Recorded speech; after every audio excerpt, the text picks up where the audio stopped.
Hello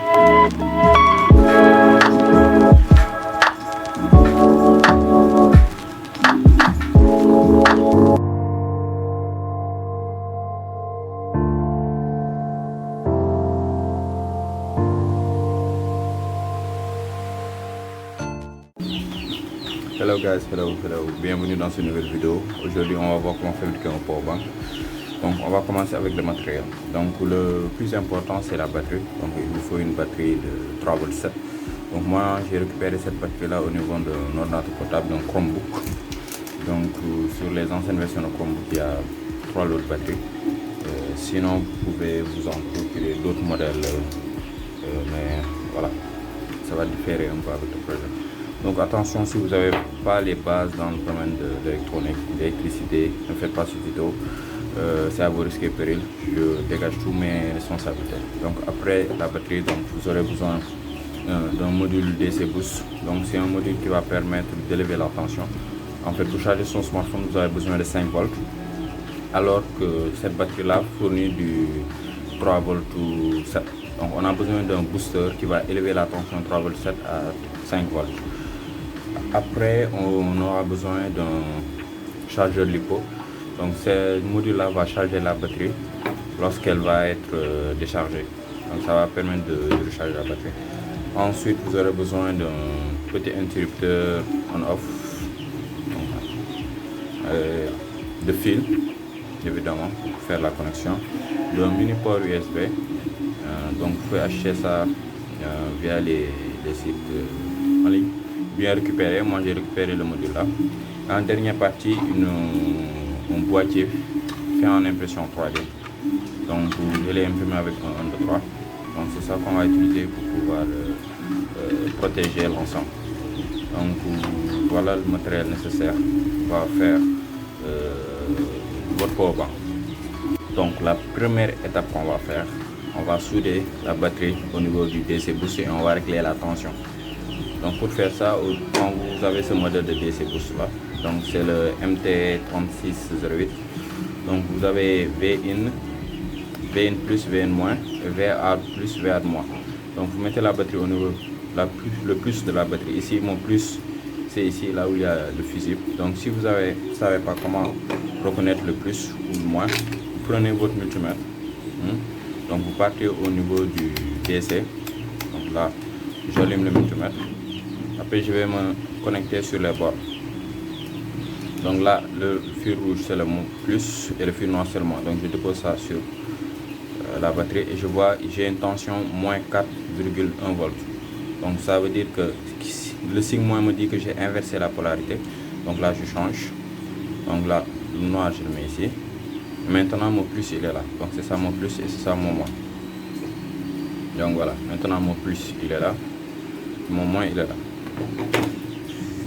On va mettre le multimètre de côté. Et maintenant ce qu'on va faire, on va prendre le plus de la batterie qu'on va connecter au VIN, le moins de la batterie qu'on va connecter au VIN moins.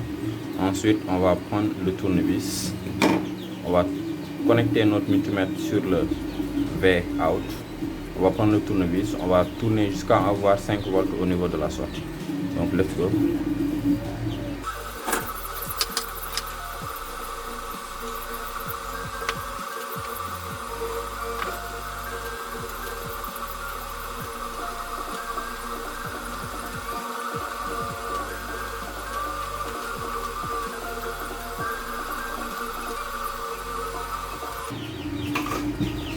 Donc faites attention à ne pas faire de court-circuit. Donc là j'ai mis le plus sur le plus, le moins sur le moins. Faites attention que le plus et le moins ne se touchent pas. Maintenant je vais prendre mon multimètre. Donc là je viens. Donc ici la sortie, le vert c'est le plus et le bleu. Bon c'est aléatoire. Ah ça va. Donc là je mets le fil bleu c'est le moins. Et le fil vert c'est le plus. Ici c'est aléatoire, vous pouvez choisir d'autres fils aussi. Donc là qu'est-ce que je vais faire? Je vais régler maintenant la tension. Je vais essayer de caler le multimètre au niveau des fils. Maintenant je vais prendre mon tournevis. Je vais tourner jusqu'à avoir 5 volts. Donc le sens, on va essayer de voir ça. Donc là je vais tourner au niveau du potentiomètre qui est là. Donc là je monte, donc je vais tourner dans le sens des aiguilles d'une montre pour diminuer. Donc là je vais diminuer jusqu'à atteindre les 5 volts.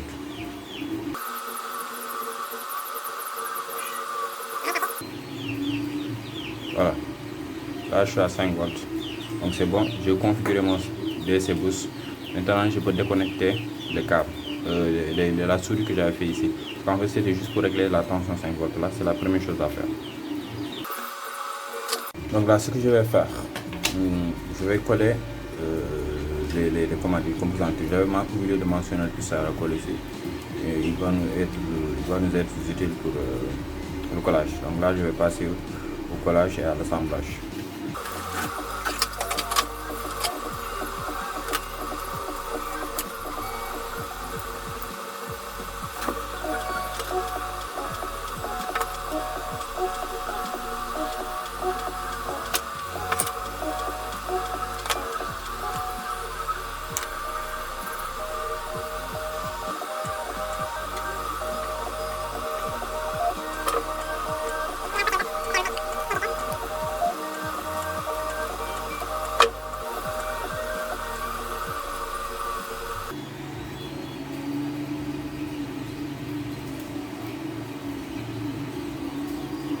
Maintenant on va passer à la soudure.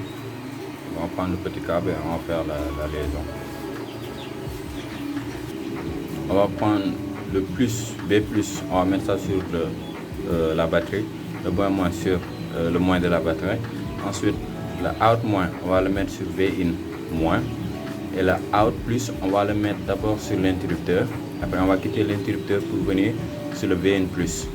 Ensuite ici le V-out plus on va le mettre sur le plus du port USB et le moins on va le mettre sur le moins du port USB aussi. Tels qui sont là. Let's go.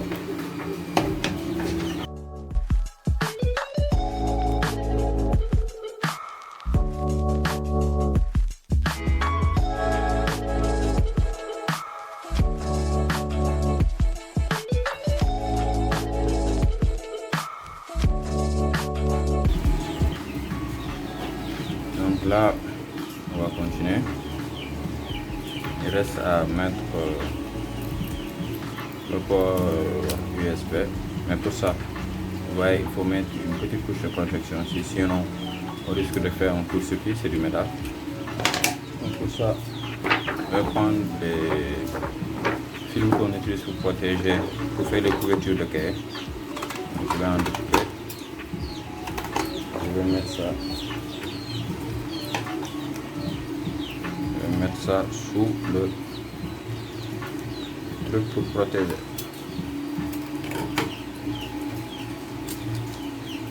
Donc là, je vais la bonne dimension.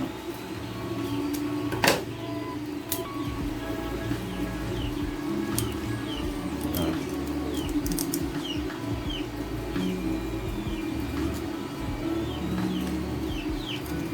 Comme ça. Après, le monsieur pourra venir sans problème. Voilà. Je vais d'abord placer la batterie. Donc je vais placer la batterie et faire la soudure.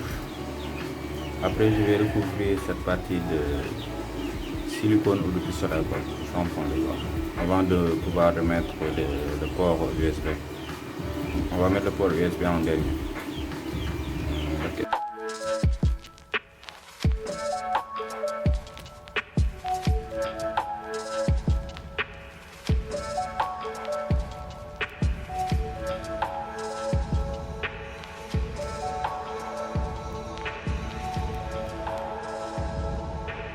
On a soudé la batterie.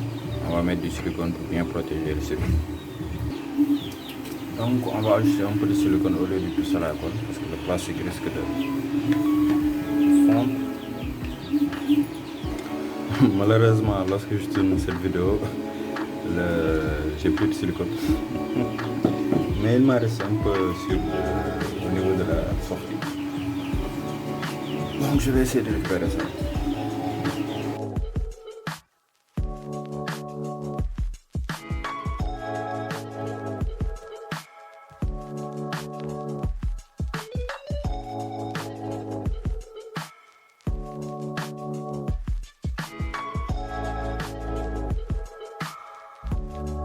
Donc avant de mettre le port USB au niveau du port banc de la sortie, je vais d'abord souder les fils. Attends. Le plus seulement. Après je vais mettre ça ici. Donc on va passer à la soudure.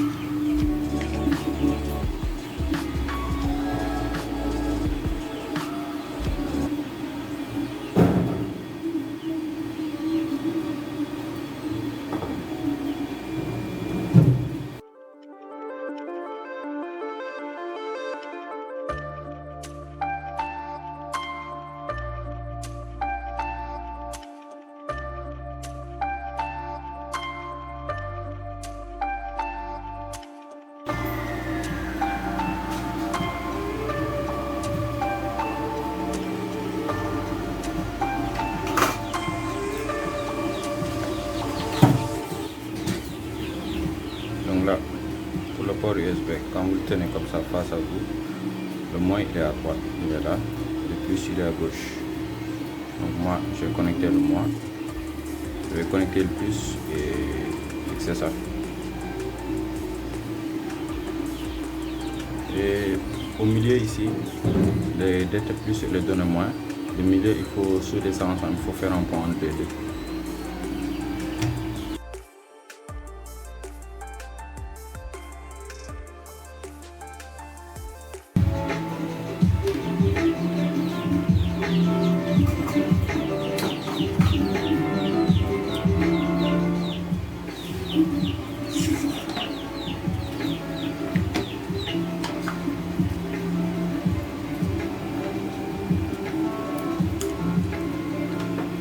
Là, le premier test, on va prendre une carte Arduino, on va le brancher.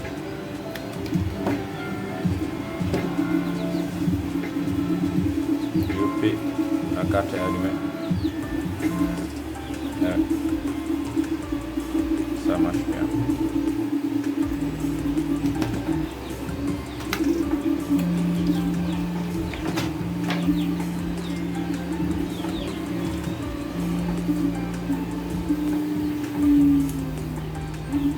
Fixer ça.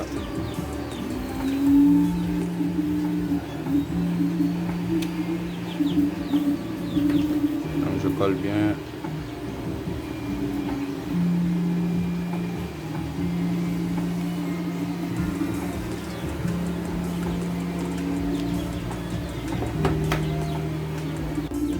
Alors voilà, c'est terminé. On a fixé tous les différents éléments.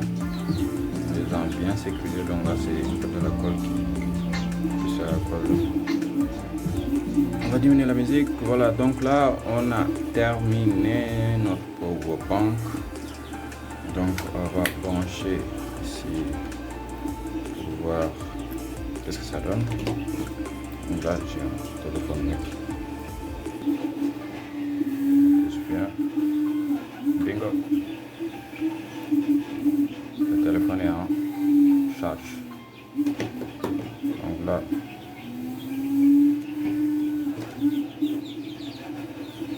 je prends mon kit Arduino pour faire des tests. Je fais souvent des tests si j'ai besoin de power bank. Donc là, je branche. Tac, ça s'allume. Et on va voir le dernier programme. Life's good. Yeah, ouais, life's good. Ok. Donc, tout marche. Donc là, l'interrupteur il est là. Off, là ça éteint. Là ça allume. Pour charger ici. Donc on va vérifier la recharge. Donc pour ça, je vais brancher le connecteur.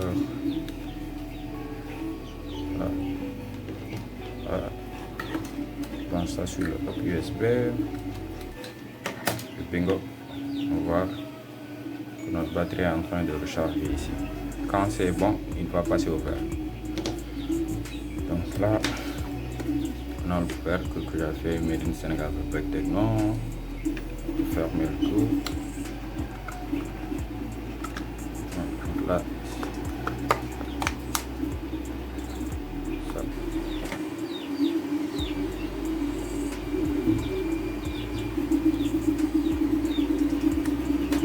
Donc voilà. Power bank est terminé. Thank you so much. Alors guys, j'ai pu recharger ce petit téléphone portable qui a avec le power bank. Donc ça n'a pas pris du temps et il y a toujours de l'énergie ici. Donc j'ai fait quelques tests avec d'autres smartphones qui consomment beaucoup plus comme le Samsung A51. Malheureusement j'ai pas pu continuer parce que je voyais que le système chauffait un peu. Parce que la A51 demande beaucoup d'énergie, plus de 2 ampères. Donc voilà, c'est ce qui faisait que le module qu'on utilise ici ne résistait pas, il dégageait beaucoup de chaleur. C'est pourquoi j'ai arrêté les tests avec le Samsung. Mais avec les petits devices comme ça, le petit téléphone ou bien des écouteurs Bluetooth ou bien bon, voilà, les smartphones lambda, je pense que vous n'aurez pas de problème à recharger. Mais pour les téléphones qui consomment comme les nouveaux smartphones, qui ont les recharges rapides, les iPhones, je ne vous conseille pas d'utiliser le power bank pour faire pour charger votre téléphone. Mieux vaut utiliser les power banks commercialisés sur le marché ou bien le chargeur. Donc voilà l'éclaircissement que je voulais ajouter. Bon, merci d'avoir regardé cette vidéo, j'espère que ça vous a plu et on va revenir avec d'autres vidéos. On va continuer notre série sur l'IoT. Donc d'ici là, n'oubliez pas de liker la vidéo, de la partager, de commenter, de nous contacter si vous avez besoin d'aide. On se dit à la prochaine. Allez, ciao.